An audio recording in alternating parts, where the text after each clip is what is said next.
সপ্তাহ ব্যবধানে ৯৭ পয়েন্ট হারিয়েছে ঢাকা স্টক এক্সচেঞ্জের প্রধান সূচক ডিএসইএক্স। এ সময় বাজার মূলধন কমেছে ৩,৮০৩ কোটি টাকা। পাশাপাশি কমেছে মোট লেনদেনের পরিমাণও। অন্যদিকে বড় পতন দেখা গেছে চট্টগ্রাম স্টক এক্সচেঞ্জে, যেখানে প্রধান সূচক কমেছে ৩১২ পয়েন্ট, তবে বেড়েছে মোট লেনদেন। নাদিয়া ইসলাম তুলির রিপোর্টে বিস্তারিত। সূচকের বড় পতনে এক সপ্তাহ পার করল দেশের পুঁজিবাজার। এ সময় বিপুল পরিমাণ বাজার মূলধন হারায় ঢাকা স্টক এক্সচেঞ্জ। উল্লেখযোগ্য হারে কমে লেনদেনও। তবে বিপরীত চিত্র দেখা গেছে সিএসইতে, যেখানে সূচক কমলেও বেড়েছে লেনদেন।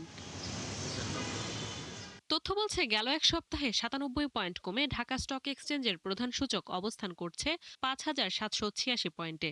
আর ৫ দিনে মোট লেনদেন কমে হয় ৪,৫২৮ কোটি টাকা, যেখানে সপ্তাহ ব্যবধানে ৯২ কোটি টাকা কমে গড় লেনদেন ছিল ৯০৫ কোটি। অন্যদিকে ৩,৮০৩ কোটি টাকা কমে ডিএসইর বাজার মূলধন দাঁড়ায় ৭,০৩,৮১২ কোটি টাকায়। হাতবদল হওয়া শেয়ার ও মিউচুয়াল ফান্ডের মধ্যে দাম বেড়েছে মাত্র ৫২টির, বিপরীতে কমেছে ৩১৪টির, আর অপরিবর্তিত ছিল ১৮টির দর। ডিএসইতে শেয়ারের দাম বৃদ্ধির তালিকায় থাকা ৫ কোম্পানির মধ্যে ৪টি এ ক্যাটাগরির, যেখানে সবার শীর্ষে এনভয় টেক্সটাইল। অন্যদিকে দরপতনের শীর্ষে ছিল বি ক্যাটাগরির শার্প ইন্ডাস্ট্রিজ।